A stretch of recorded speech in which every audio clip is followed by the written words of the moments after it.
So if you stand on the banks of the Tama River in Tokyo at like 2 a.m., it is completely silent, just totally still.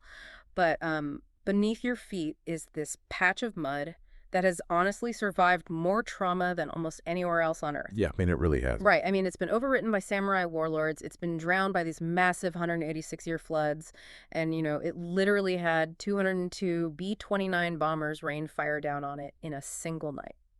Which is exactly why traditional history really struggles with this specific place. We love to imagine the past as this neatly stacked, highly organized record. Like you dig down, you find an era, you put a label on it, and you move on. Yeah, like layers of a cake or something. Exactly.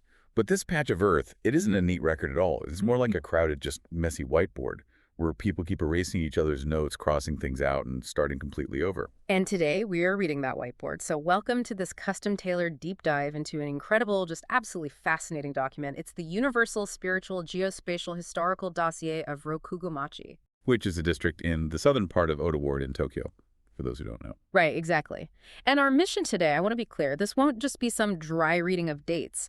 Our mission is to uncover 5 dramatic historical stories, connect them to actual physical hidden gems that you can go and visit today, and, well, extract a profound reflection on how places and people survive just total destruction. Because to really grasp what happened in this district, you have to look at how completely different layers of civilization claim the exact same patch of delta.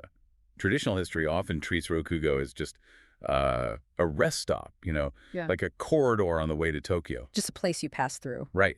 But it is so much more than that. Yeah. It's really a cosmological testing ground. Okay, let's unpack this. Yeah. Because finding the very first layer of this testing ground requires looking for something that is basically invisible today. It's completely hidden. Yeah. So it starts with this ancient document from 927 AD called the ENG, and it lists a shrine in this area called Hida Jinja. Now, the character for Hida, or he, translates to barnyard millet, Right, which is a Jomon period grain. meaning it actually predates the cultivation of rice in Japan, right? It does. And the cosmological weight of that, it really cannot be overstated.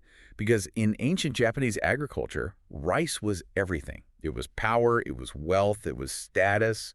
So a millet shrine is a big deal. Well, a shrine dedicated to barnyard millet is definitely not a shrine of prestige. I mean, millet was the gritty, stubborn grain that kept commoners alive when the rice harvests failed. Oh, wow. So it's like the ultimate backup plan. Exactly. This is an animist shrine dedicated purely to sheer survival. It basically represents the gritty foundation of agricultural resilience. But by the medieval period, this shrine was just entirely lost to history. Just gone. Nobody knew where it went. Just vanished from the records. Right. And today, scholars are pretty divided on this. Some think it might have just been like a scribal error. Like hundreds of years ago, a bureaucrat misread an archaic character for cattail and accidentally wrote down the character for millet instead. Which does happen with old documents. Yeah, but others think it was deliberately erased by the next culture that moved in. Because today, you actually have 3 different shrines in the area, all claiming to be the original. So wait, are we looking at the ancient equivalent of a catastrophic autocorrect fail that accidentally erased an entire culture's focal point? Or was this like a hostile takeover? I mean, it's highly likely it was the latter. When you have 3 separate shrines claiming one ancient identity, that isn't just an administrative mix-up. It's the material trace of a cosmological fracture, essentially. A cosmological fracture. That's a great way to put it. Yeah, because when a new, more powerful culture arrived, one based on rice and military might, the original agricultural sacred geography didn't just cleanly step aside, it shattered. The old gods were basically driven underground, leaving these disputed residues behind. And you can actually feel that residue today. For those of you listening who want to literally touch this history, your first hidden gem is the modern Kamada branch of Hida Jinja. It's such a unique spot. It really is. It is this tiny, completely quiet compound just hemmed in by commercial buildings, and it's literally steps from a bustling train station. And the sensory contrast there is striking. You step off this chaotic, neon-lit street into this damp, shaded, narrow stone pavement. The crowds just instantly vanish. Yeah, it feels like stepping into a different world. Yeah. And the stone lanterns there are worn completely smooth by time. But the real power of this place is in its invisibility. Right, because it's so hidden. Exactly. If the millet theory is true, when you place your hand on the foundation stone of that modest shrine, You are touching the ghosts of Japan's pre-rice agricultural dawn. It survived precisely because it became invisible. But we really have to look at why it had to become invisible in the first place, because this humble agricultural layer was overwritten for a reason. Because something else came along. Right. A new violent force arrived in the 11th century to claim this exact same riverbank for the gods of war. Which brings us to our next story. We jump forward to the year 1057 during the late Heian period. The warrior lord Minamoto no Yoriyoshi, along with his son, stops at this specific riverbank. They're on their way to the Zenkunin War in northern Japan. Yeah. And before they cross the river, Yoriyoshi takes his clan's white battle flag and raises it high into the crown of this giant cedar tree. Now, what's fascinating here is the spatial psychology at play. Because raising that flag wasn't just military signaling for his troops. In Shinto cosmology, the white flag and the giant cedar acted together as a yorishiro. Which is what, exactly? It's a temporary physical vessel meant to draw the kami, the divine spirits, down to earth. And by doing this, they created a kekai, a sacred boundary. Okay, I see. Remember, this is a flat river delta.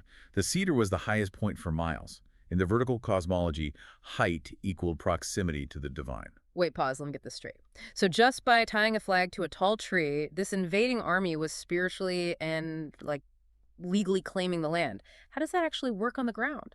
It's a form of psychological warfare, basically, and spiritual colonization. By anchoring their clan symbol to the local axis connecting earth and heaven, they were declaring to the locals, your landscape now serves our war. That is so bold. And it established a precedent.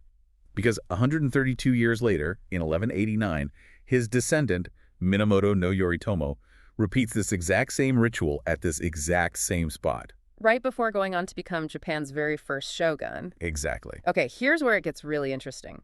Raising that white flag and that giant cedar is basically like planting a cosmic radio antenna to summon heaven's military backing. That's a great analogy, yeah. And because Yoritomo became the shogun, it meant this site officially became the place where the Minamoto summoned heaven. The agricultural center of those humble millet farmers was just entirely paved over by the Hachiman warrior kami. Yes, the ritual transformed the mud into a launching pad for an empire, essentially. Yeah. This riverbank basically midwifed a military civilization. And that launching pad is our second hidden gem for you today, the Rokugo Jinja, or shrine. If you visit today, you are stepping right into that warrior lair. You really are. You have to look for the taikobashi, which is this drum bridge made of rough volcanic stone that dates all the way back to 1191. It is literally slightly concave because 8 centuries of people have walked over it. And while you are there, look for the oversized granite wash basin in the compound, too. Oh, right. Who's that from again? That was donated by Shogun Yoritomo himself. It's essentially a physical flex of his authority over the space. But the ultimate, most visceral tourist gem happens on January 7th. That is when they perform Yabusame, which is mounted archery. It's quite a spectacle. It's incredible. Picture archers in full Hannon period costume riding massive horses right through the compound, the sharp crack of the bowstring, the heavy thud of arrows hitting wooden targets. I mean, it completely collapses time. Yeah, the modern drone of traffic just vanishes. It really does, and you are thrust right back into the 12th century. It perfectly captures the military dominance of that era. Mm-hmm.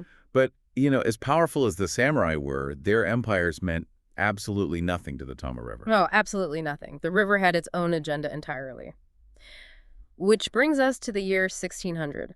The Tokugawa shogunate, the most powerful, controlling bureaucracy in Japanese history, they build the Great Rokugo Bridge. Right, on the Tokaido. Exactly. The most vital highway connecting Edo, which is modern Tokyo, to Kyoto. This was the main artery of the entire nation. But the Tama River just kept destroying the bridge. It wouldn't let it stand. No. The shogunate rebuilt it 6 times. 6. Finally, during a massive flood in 1688, the bridge fell again, and the most powerful government in the country simply gave up. For 186 years, there was no bridge on Japan's busiest highway. And to solve the problem, they authorized a ferry monopoly managed by the Kawasaki post town. But, what's fascinating here is that we have to look at this through the worldview of the time. How so? Well, this wasn't just seen as an engineering failure. In Shinto logic, this was the river asserting its divine sovereignty. The river Kami kept taking the bridge, so the administration finally stopped fighting it. They just surrendered to the river. Basically, yeah. And this created a massive 186-year bottleneck. Travelers were stuck waiting at this crossing, sometimes for weeks, suspended in this pocket of non-time. It practically enforced the Buddhist concept of crossing to the other shore, like a literal walking meditation on impermanence. See, I have to push back on that cosmological reading just a bit. Oh, really? Yeah, because was this really the mighty Tokugawa shogunate bowing to divine will? Or was this just a brilliant bureaucratic excuse to weaponize the river? How do you mean? I mean, it sounds like a TSA line made of water. No iron bars, no armed guards, just water, mud, patience, and the ferryman's schedule completely controlling everyone's movement toward the capital. Well, it is definitely both, to be Mhm. fair. The Tokugawa shogunate was absolutely obsessed with spatial control. Exactly. So using a violent river as a natural checkpoint is incredibly pragmatic. But even they couldn't truly command it. Like in 1729, two Vietnamese elephants were being transported to Edo as this grand diplomatic spectacle. Oh, I love this story so much. Right. And they had to be ferried across this river. One of the elephants tragically died en route before getting there, but the survivors crossing at Rokugō became this massive headache for the authorities. Because they couldn't just use a bridge. Exactly. Even the supreme military dictator of Japan couldn't just order the river to part. The elephant had to wait for the ferry, just like the peasants. It was this massive anomaly that completely violated the normal spatial logic of this highly controlled crossing. Imagine being stuck in a 17th century water TSA line, you know. You've been sleeping in the mud for a week, and a literal elephant just wanders past. It's incredible. It's such a surreal image. So to tap into this specific era, your third hidden gem is the ferry marker at Kitano Jinja. But honestly, the real sensory experience is just standing on the modern Rokugō, the river embankment. That's a great spot. Yeah, I want you to go there at dusk. Tune out the hum of the traffic from National Route 15. If you stand there and just listen to the low, persistent rush of the river, you're hearing the exact same unbroken sound that those stranded Edo period travelers listened to for weeks on end. And that sound is a constant reminder of the river's authority. For centuries, those floods were the absolute greatest threat to the people of Rokugo. They really were. But in 1945, a threat arrived from the sky that made the violent river look like a sanctuary. The scale of what happened next changed the DNA of this district forever. We have to slow down here because to understand the modern resilience of this place, you have to understand the absolute depth of its devastation. Yeah. It was April 15, 1945. By this point in history, the area had evolved into Japan's most concentrated zone for small to medium precision manufacturing. Right, they were making aircraft parts, ball bearings, intricate machinery. And that made Rokugō a primary military target. In the early hours of the morning, 202 American B-29 bombers dropped incendiary firebombs across the entire district. It was devastating. The numbers are just staggering. 99% of Kamado Ward was completely wiped off the map. Over 60,000 homes burned to ash. And 230,000 people were made homeless in a single night. And the only safe space, the only refuge from the firestorm, was that very same river embankment we were just talking about. Imagine thousands of people fleeing to the mud, just watching their entire world burn. In that moment, the embankment functioned as a kekai, a protected sanctuary holding back the destruction. To save them. It did. But what is truly remarkable is what emerged from that absolute ash. In Shinto ritual logic, fire is an agent of harai, which means extreme purification. Right. Now, it is crucial that we do not aestheticize the horror of war. The suffering was immense, but the post-war reconstruction happened with a speed and a cooperative energy that is honestly hard to fathom. The survivors took that blackened soil and rebuilt the area into Japan's most impressive, densest zone of precision manufacturing. And they did it using a very specific system called nakamawashi, right?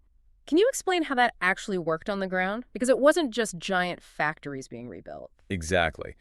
Nakamawashi translates roughly to passing work among partners. It is a highly cooperative, completely decentralized manufacturing network. Okay. Instead of one massive factory building an entire product from start to finish, the work is dispersed.